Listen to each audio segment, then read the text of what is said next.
Brought to you by V-Guard, co-powered by Sensodyne and Vimal. ಬಾಯಲ್ಲಿ ಹೇಳಿ ಕೇಸರಿ. Associate sponsor Ultratech Cement. Brought to you by V-Guard, co-powered by Sensodyne and Vimal. ಬಾಯಲ್ಲಿ ಹೇಳಿ ಕೇಸರಿ. Associate sponsor UltraTech cement. ಬೆಂಗಳೂರಿನ ನಿವಾಸದಲ್ಲೂ ಪ್ರಜ್ವಲ್ ಅತ್ಯಾಚಾರ ಮಾಡಿರುವ ಆರೋಪ ಎದುರಾಗಿದ್ದು ಸಂತ್ರಸ್ತೆಯನ್ನ ಕರೆದೊಯ್ದು ಸ್ಥಳ ಮಹಜರು ಮಾಡಿದ್ರು. ಇನ್ನು ಪ್ರಜ್ವಲ್ ವಿಚಾರಣೆಗೆ ಹಾಜರಾಗಲು ಕುಟುಂಬದವರು ಹೆಚ್ಚು ಒತ್ತಡ ಹಾಕ್ತಿದ್ದಾರಂತೆ. ಇದೆಲ್ಲವನ್ನ ನೋಡೋಣ ವಿಡಿಯೋ ವ್ಯೂಹ ನ್ಯೂಸ್ ಎಕ್ಸ್‌ಪ್ರೆಸ್‌ನಲ್ಲಿ. ಬಸವನಗುಡಿಯ ರೇವಣ್ಣ ನಿವಾಸಕ್ಕೆ ಸಂತ್ರಸ್ತೆಯನ್ನ ಕರೆತಂದು ಮಹಜರು ಮಾಡಲಾಗಿದೆ. ಪ್ರಜ್ವಲ್ ಹಾಸನದ ಸಂಸದರ ನಿವಾಸ ಮಾತ್ರ ಅಲ್ಲ, ಬೆಂಗಳೂರಿನ ಬಸವನಗುಡಿಯಲ್ಲಿರುವಂತಹ ನಿವಾಸದಲ್ಲಿಯೂ ಅತ್ಯಾಚಾರ ಎಸಗಿದ್ದಾಗಿ ಸಂತ್ರಸ್ತೆ ಹೇಳಿದ್ದಾಳೆ. ಐಪಿಸಿ ಸೆಕ್ಷನ್ 164ರ ಅಡಿಯಲ್ಲಿ ಜಡ್ಜ್ ಎದುರು ಹೇಳಿಕೆಯನ್ನ ದಾಖಲಿಸಿದ್ದು, ಹೀಗಾಗಿ ಸಂತ್ರಸ್ತೆಯನ್ನ ಕರೆತಂದು ಎಸ್ಐಟಿ ಸ್ಥಳ ಮಹಜರು ನಡೆಸಿದೆ.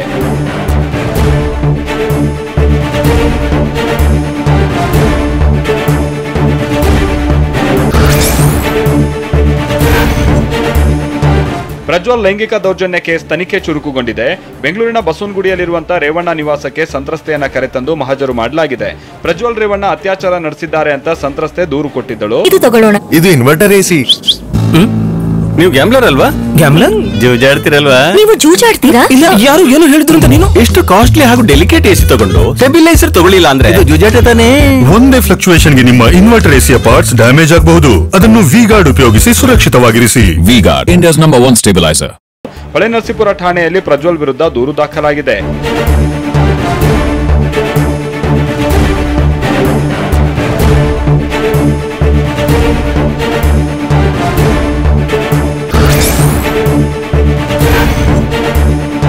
ವಿಚಾರಣೆಗೆ ಹಾಜರಾಗುವಂತೆ ಕುಟುಂಬದವರು ಮತ್ತು ಆಪ್ತರಿಂದ ಪ್ರಜ್ವಲ್ ರೇವಣ್ಣಗೆ ಒತ್ತಡ ಹೆಚ್ಚಾಗಿದೆ.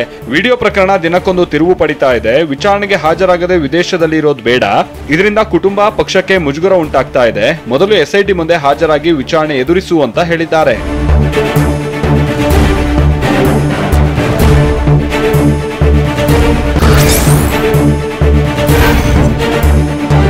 ರೇವಣ್ಣ ಪ್ರಜ್ವಲ್ ವಿರುದ್ಧ ಲೈಂಗಿಕ ದೌರ್ಜನ್ಯ ಆರೋಪ ಪ್ರಕರಣ ಕುಣಿಕೆ ಮತ್ತಷ್ಟು ಬಿಗಿಯಾಗ್ತಾ ಇದೆ. ಇದೀಗ ಪತಿ ಮಗನಿಂದಾಗಿ ಭವಾನಿಗೂ ಸಂಕಷ್ಟ ಎದುರಾಗಿದೆ. ಲೈಂಗಿಕ ಕಿರುಕುಳ ಆರೋಪ ಮತ್ತು ಕಿಡ್ನಾಪ್ ಕೇಸ್ನಲ್ಲಿ ಭವಾನಿ ರೇವಣ್ಣ ಹೆಸರು ಉಲ್ಲೇಖಿಸಲಾಗಿದೆ. ತನಿಖೆ ವೇಳೆ ಭವಾನಿ ವಿರುದ್ಧ ಸಾಕ್ಷಿ ಸಿಕ್ಕರೆ ಅವರಿಗೂ ಸಂಕಷ್ಟ ಎದುರಾಗೋದು ಫಿಕ್ಸ್ ಆಗಿದೆ.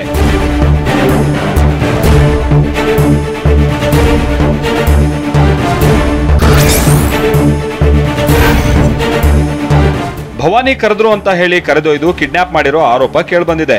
ಸಂತ್ರಸ್ತೆ ಅಪಹರಣ ಕೇಸ್ನಲ್ಲಿ ಭವಾನಿ ರೇವಣ್ಣಗೂ ಕಾನೂನು ಕಂಟಕ ಎದುರಾಗೋ ಸಾಧ್ಯತೆ ದಟ್ಟವಾಗಿದೆ. ಪ್ರಕರಣ ಸಂಬಂಧ ಎಸ್ಐಟಿ ತೀವ್ರ ತನಿಖೆಯನ್ನ ನಡೆಸ್ತಾ ಇದೆ. ಭವಾನಿಗೆ ನೋಟಿಸ್ ನೀಡಿ ಮಾಹಿತಿಯನ್ನ ಪಡೆಯಲಾಗಿದೆ.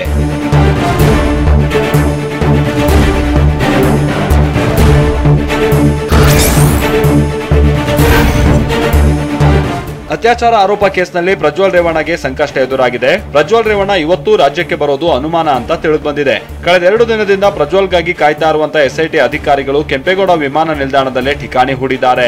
ಬೆಂಗಳೂರಿಗೆ ಬರೋ ವಿಮಾನಗಳ ಪ್ರಯಾಣಿಕರ ಲಿಸ್ಟ್ ಅನ್ನ ಪರಿಶೀಲನೆ ನಡೆಸಲಾಗ್ತಾ ಇದೆ.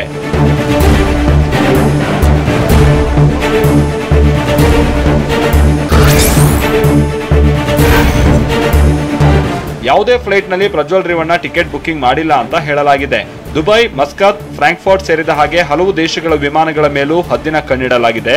ಶಿಫ್ಟ್ಗಳಲ್ಲಿ 2 ತಂಡಗಳು ಏರ್ಪೋರ್ಟ್ ನಲ್ಲಿ ಪರಿಶೀಲನೆ ನಡೆಸ್ತಾ ಇವೆ. ಪ್ರಜ್ವಲ್ ಬಂದ್ರೆ ಏರ್ಪೋರ್ಟ್ ನಿಂದಲೇ ವಶಕ್ಕೆ ಪಡೆಯೋದಕ್ಕೆ ಸಕಲ ಸಿದ್ಧತೆಯನ್ನು ನಡೆಸಲಾಗಿದೆ.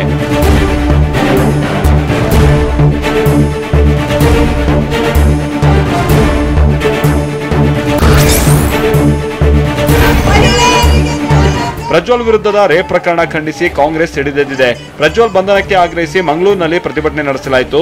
ದಕ್ಷಿಣ ಕನ್ನಡ ಜಿಲ್ಲಾ ಮಹಿಳಾ ಕಾರ್ಯಕರ್ತೆಯರು ಮಲ್ಲಿಕಟ್ಟೆ ಜಿಲ್ಲಾ ಕಾಂಗ್ರೆಸ್ ಕಚೇರಿ ಮುಂಭಾಗ ಧರಣಿಯನ್ನ ನಡೆಸಿದ್ದಾರೆ. ರೇಪಿಸ್ಟ್ ಪ್ರಜ್ವಲ್ ರೇವಣ್ಣನನ್ನ ಬಂಧಿಸಿ ಅಂತ ಧಿಕ್ಕಾರ ಕೂಗಿ ತೀವ್ರ ಆಕ್ರೋಶವನ್ನ ಹೊರಹಾಕಿದ್ರು.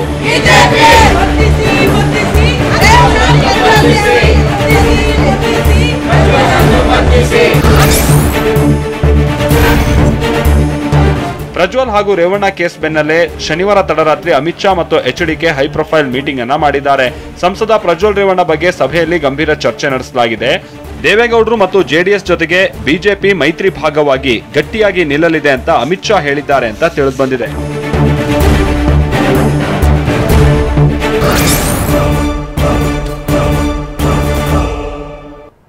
ಕಿಡ್ನಾಪ್ ಕೇಸ್ನಲ್ಲಿ ಸಿಲುಕಿರೋ ರೇವಣ್ಣ ಎಸ್ಐಟಿ ಬಂಧನದ ಬಳಿಕ ಹೈರಾಣಾಗಿದ್ದಾರೆ.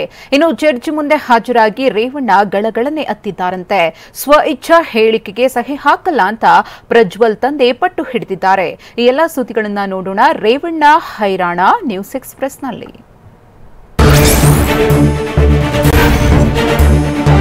ಲೈಂಗಿಕ ದೌರ್ಜನ್ಯ ಆರೋಪ ಪ್ರಕರಣದಲ್ಲಿ ಸಿಲುಕಿ ಒದ್ದಾಡುತ್ತಿರೋ ರೇವಣ್ಣ ಕಂಗಾಲಾಗಿದ್ದಾರೆ.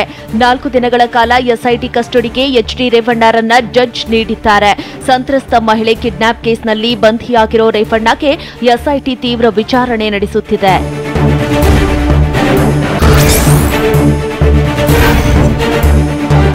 ನ್ಯಾಯಾಧೀಶರ ಮನೆಗೆ ಹೋಗ್ತಿದ್ದಂತೆ ಎಚ್ಡಿ ರೇವಣ್ಣ ಕಣ್ಣೀರು ಹಾಕಿದ್ದಾರೆ. ಜಡ್ಜ್ ಮುಂದೆ ಕೈ ಮುಗಿದು ಗಳಗಳನೆ ಅತ್ತಿದ್ದಾರೆ ಎನ್ನಲಾಗಿದೆ. ನಾನು ಯಾವುದೇ ಕಿಡ್ನಾಪ್ ಮಾಡಿಲ್ಲ, ತಪ್ಪು ಮಾಡಿಲ್ಲ. ರಾಜಕೀಯ ಷಡ್ಯಂತ್ರ ನಡೆಸಿ ನನ್ನ ಬಂಧನವಾಗಿದೆ. ಬೆಂಗಳೂರಿನಲ್ಲಿ ನಮ್ಮ ತಂದೆ ದೇವೇಗೌಡರ ಮನೆಯಲ್ಲಿದ್ದೆ ಅಂತ ನ್ಯಾಯಾಧೀಶರ ಬಳಿ ರೇವಣ್ಣ ಹೇಳಿದ್ದಾರೆ.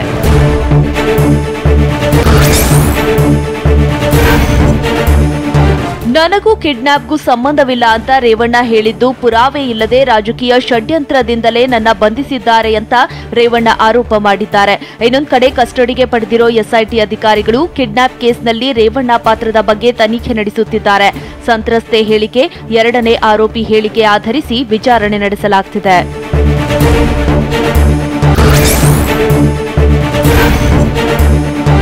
ರೇವಣ್ಣಗೆ ಎಸ್ಐಟಿ ಅಧಿಕಾರಿಗಳು ನಿನ್ನೆ ವಿಚಾರಣೆ ವೇಳೆ ಪ್ರಶ್ನೆಗಳ ಸುರಿಮಳೆಗರೆದಿದ್ದಾರೆ.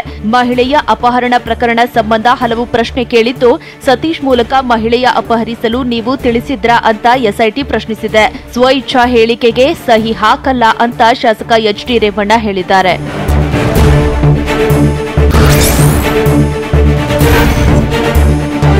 ನನಗೂ ಕಿಡ್ನಾಪ್ ಕೇಸ್ಗೂ ಸಂಬಂಧವಿಲ್ಲ ಎಂದು ನಾನು ಹೇಳಿದ್ದೇನೆ ಅಂತ ಎಸ್ಐಟಿ ವಿಚಾರಣೆ ವೇಳೆ ರೇವಣ್ಣ ಹೇಳಿದ್ದಾರೆ. ಆದ್ರೂ ಸಹ ನೀವು ನಾನೇ ಕಿಡ್ನಾಪ್ ಮಾಡಿಸಿರುವ ಹಾಗೆ ಬರೆದುಕೊಂಡಿದ್ದೀರಿ.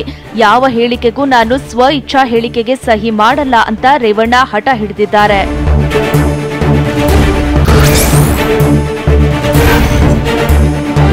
ಸಂತ್ರಸ್ತ ಮಹಿಳೆ ನನ್ನನ್ನ ಬಲವಂತವಾಗಿ ದೈಹಿಕವಾಗಿ ಬಳಸಿಕೊಂಡ್ರು ಅಂತ ಹೇಳಿಕೆ ದಾಖಲಿಸಿದ್ದಾರೆ. ಇತ್ತ ಎಸ್ಐಟಿ ಪ್ರಶ್ನೆಗೆ ಸರಿಯಾಗಿ ಉತ್ತರ ನೀಡಿದ ರೇವಣ್ಣ, ಆ ಕಿಡ್ನಾಪ್ಗೂ ನನಗೂ ಸಂಬಂಧವಿಲ್ಲ, ಕಿಡ್ನಾಪ್ ಮಾಡಿ ಅಂತ ಯಾರಿಗೂ ಹೇಳಿಲ್ಲ ಅಂತ ಒಂದೇ ಉತ್ತರ ನೀಡಿದ್ದಾರಂತೆ. ರೇವಣ್ಣ ಅಂತ ನಾನೊಬ್ಬನೇ ಇರೋದಾ ಹೇಳಿ ಅಂತ ರೇವಣ್ಣ ಪ್ರಶ್ನಿಸಿದ್ದಾರೆ.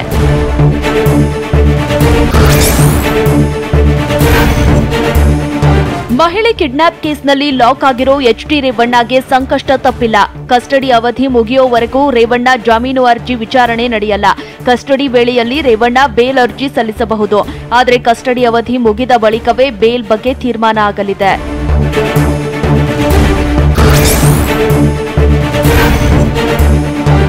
ಜೆಡಿಎಸ್ ಶಾಸಕ ರೇವಣ್ಣಗೆ ಸಾಲು ಸಾಲು ಸಂಕಷ್ಟ ಎದುರಾಗುತ್ತಿದೆ. ಅಗತ್ಯ ಬಿದ್ದರೆ ಸಹ ಆರೋಪಿಯ ಜೊತೆ ರೇವಣ್ಣ ತನಿಖೆಗೊಳಪಡಿಸಬಹುದು. ಕಸ್ಟಡಿ ಅವಧಿ ನಂತರ ಜಾಮೀನು ಅರ್ಜಿಗೆ ಎಸ್ಐಟಿ ಆಕ್ಷೇಪಣೆ ಸಲ್ಲಿಸಬಹುದು. ಜಾಮೀನಿನ ಅರ್ಜಿಗೆ ಎಸ್ಐಟಿ ಆಕ್ಷೇಪಣೆಯನ್ನ ಕೋರ್ಟ್ ಪರಿಗಣಿಸಲಿದೆ. ಎರಡೂ ಕಡೆ ವಾದ ಮಂಡನೆ ನಂತರ ಜಾಮೀನು ಭವಿಷ್ಯ ನಿರ್ಧಾರ ಆಗಲಿದೆ.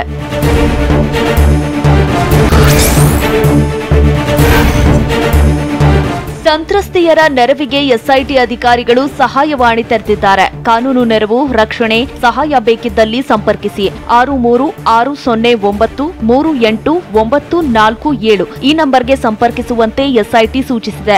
ಬೆಳಿಗ್ಗೆ 8 ರಿಂದ ರಾತ್ರಿ 8 ರವರೆಗೆ ಕರೆ ಮಾಡಿ ಸಂಪರ್ಕಿಸಿ. ವ್ಯಕ್ತಿಯ ಗುರುತನ್ನ ಗೌಪ್ಯವಾಗಿ ಇಡಲಾಗುವುದು ಅಂತ ಎಸ್ಐಟಿ ಹೇಳಿದೆ.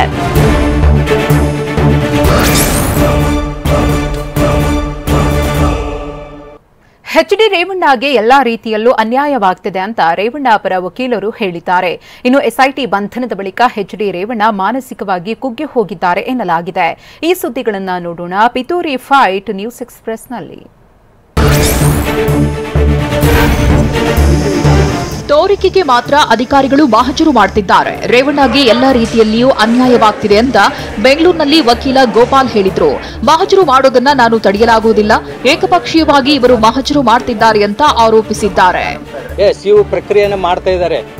ಮಹಜರು ಪ್ರಕ್ರಿಯೆಗಳನ್ನೇ ಮಾಡ್ತಿದ್ಮೇಲೆ ನನಗೆ ನೋಟಿಸ್ ಕೊಟ್ಟ ಮೇಲೆ ಅವರು ನೋಟಿಸ್ ನನ್ನ ಜೊತೆ ಇರ್ಬೇಕು ತಾನೆ, ಸ್ಪಂದಿಸ್ಬೇಕು ತಾನೆ. ನಾನು ಅವ್ರಿಗೆ ಮನೆ ಡೋರ್ ಓಪನ್ ಮಾಡಕ್ಕೆ ನನಗೆ ಅವಕಾಶ ಮಾಡಿಕೊಟ್ಟಿದ್ರೆ ನಾನು ಡೋರ್ ಓಪನ್ ಮಾಡ್ಬೇಕು ತಾನೆ.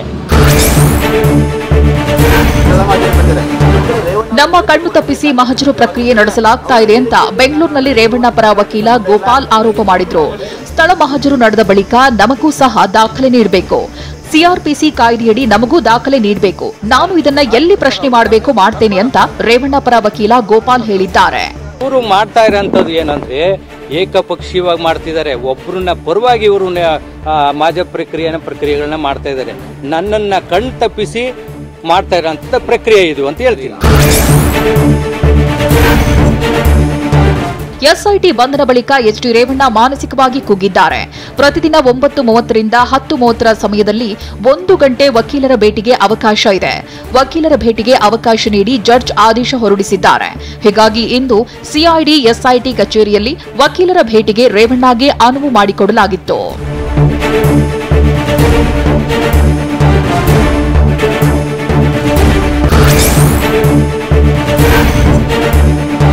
ಮಹಿಳೆ ಕಿಡ್ನಾಪ್ ಕೇಸ್ನಲ್ಲಿ ಅಂಧರಾಗಿರೋ ಶಾಸಕ ರೇವಣ್ಣ ವಕೀಲರ ಜೊತೆ ಸಮಾಲೋಚನೆ ನಡೆಸಿದ್ದಾರೆ. ಸುಮಾರು 1 ಗಂಟೆ ವಕೀಲರ ಜೊತೆ ಮಾತುಕತೆ ನಡೆಸಿದ್ದಾರೆ. ತನಿಖೆ ಅಧಿಕಾರಿಗಳ ವಿಚಾರಣೆ ಬಗ್ಗೆ ಮಾಹಿತಿ ನೀಡಿದ್ದಾರೆ. ವಿಚಾರಣೆ ವೇಳೆ ತನಿಖಾಧಿಕಾರಿಗಳು ಏನೆಲ್ಲ ಪ್ರಶ್ನೆ ಮಾಡಿದ್ರು ಅನ್ನೋ ಬಗ್ಗೆಯೂ ಕೇಳಿದ್ದಾರೆ.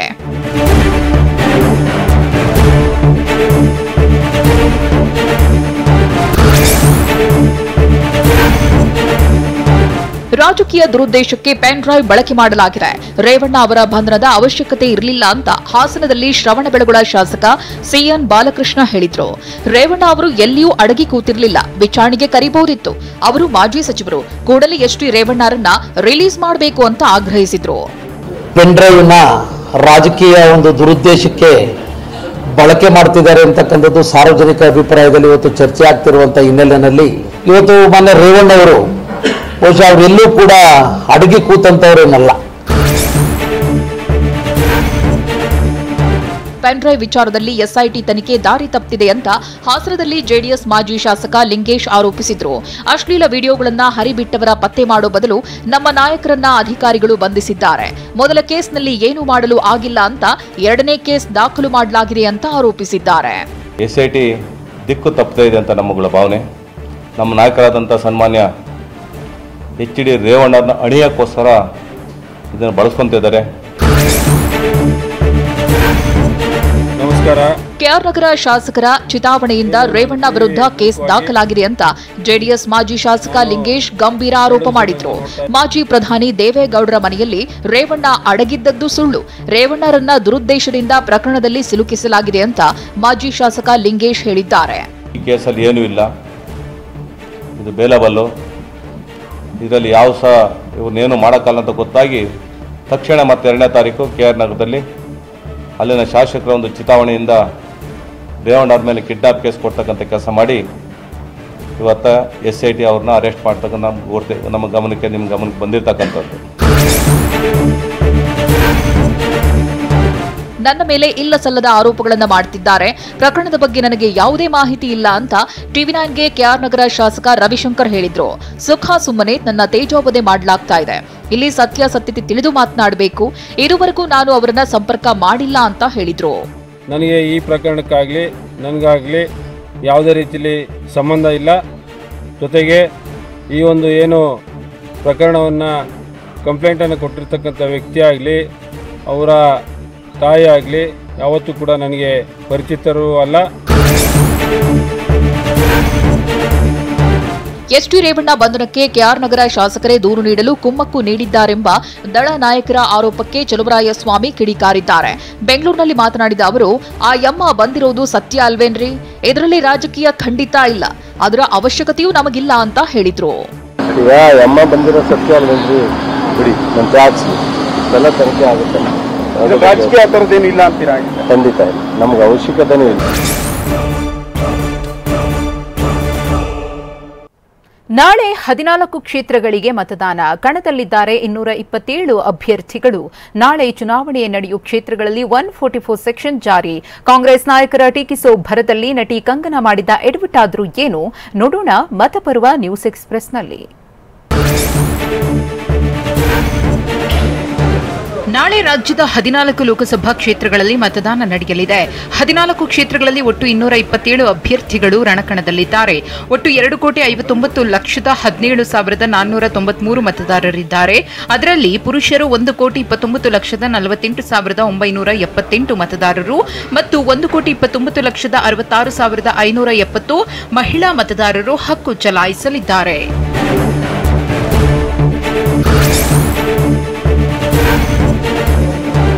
ನಾಳೆ ಉತ್ತರ ಕರ್ನಾಟಕದ 14 ಕ್ಷೇತ್ರಗಳಲ್ಲಿ ಮತಹಬ್ಬ ನಡೆಯಲಿದೆ. ರಾಜ್ಯದ 14 ಕ್ಷೇತ್ರಗಳಾದ ಬೀದರ್, ಕಲಬುರಗಿ, ವಿಜಯಪುರ, ಬೆಳಗಾವಿ ಮತ್ತು ಚಿಕ್ಕೋಡಿ, ಬಾಗಲಕೋಟೆಯಲ್ಲಿ ಮತದಾನ ನಡೆಯಲಿದೆ.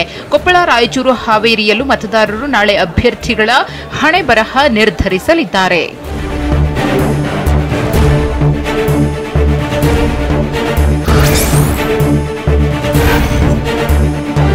ಶಿವಮೊಗ್ಗ ಉತ್ತರ ಕನ್ನಡ ಕ್ಷೇತ್ರದಲ್ಲೂ ಮತಹಬ್ಬಕ್ಕೆ ಕ್ಷಣಗಣನೆ ಆರಂಭವಾಗಿದೆ. ಇವಿಎಂ ಅನ್ನು ಮತಗಟ್ಟೆ ಸಿಬ್ಬಂದಿಗೆ ಹಸ್ತಾಂತರಿಸಲಾಗಿದೆ. ಧಾರವಾಡ, ಬಳ್ಳಾರಿ ಮತ್ತು ದಾವಣಗೆರೆಯಲ್ಲಿ ವೋಟಿಂಗಿಗೆ ಸಕಲ ತಯಾರಿಯನ್ನು ಮಾಡಲಾಗುತ್ತಿದೆ.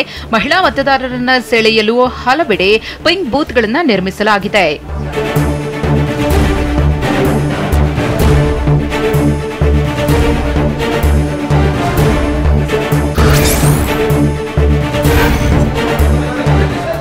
ರಾಜ್ಯದ 14 ಕ್ಷೇತ್ರಗಳಲ್ಲಿ ನಾಳೆ 2ನೇ ಹಂತದ ಮತಹಬ್ಬ ನಡೆಯಲಿದೆ. ಪುರುಷ ಸೇವಾ ಮತದಾರರು 34,428, ಮಹಿಳಾ ಸೇವಾ ಮತದಾರರು 1,037 ಇದ್ದಾರೆ. ಪುರುಷ ಯುವ ಮತದಾರರು 3,78,144 ಮತ್ತು ಮಹಿಳಾ ಯುವ ಮತದಾರರು 3,12,703 ಜನ ಇದ್ದಾರೆ.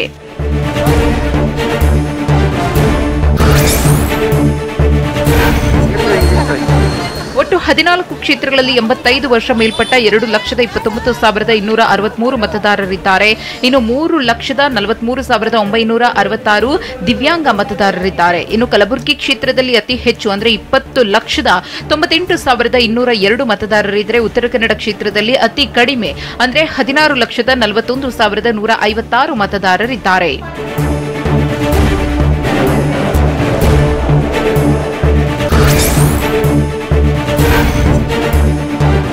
ಲೋಕಸಭೆ ಚುನಾವಣೆ ಅಖಾಡದಲ್ಲಿ ನಾಳೆ ಮತದಾರರು ಎಲ್ಲಾ ಅಭ್ಯರ್ಥಿಗಳ ಭವಿಷ್ಯ ಬರೆಯಲಿದ್ದಾರೆ.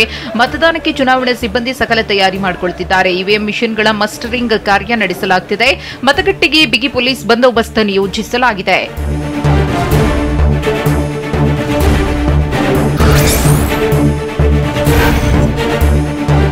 14 ಲೋಕಸಭಾ ಕ್ಷೇತ್ರದಲ್ಲೂ 144 ಸೆಕ್ಷನ್ ಜಾರಿಯಾಗಿದೆ. ಮದ್ಯ ಮಾರಾಟ ಬಂದ್ ಮಾಡಲಾಗಿದೆ. ನಾಳೆ ಸಂಜೆ ಮತದಾನ ಮುಗಿಯುವವರೆಗೂ ಎಲ್ಲ ಕ್ಷೇತ್ರಗಳಲ್ಲೂ ಬಂದೋಬಸ್ತ್ ಮಾಡಲಾಗಿದೆ. ಯಾವುದೇ ಅಹಿತಕರ ಘಟನೆ ನಡೆಯದಂತೆ ಪೊಲೀಸರು ಹದ್ದಿನ ಕಣ್ಣಿಟ್ಟಿದ್ದಾರೆ. ಅತಿ ಸೂಕ್ಷ್ಮ ಮತಗಟ್ಟೆಗಳ ಬಳಿ ಬಂದೋಬಸ್ತ್ ಹೆಚ್ಚಿಸಲಾಗಿದೆ.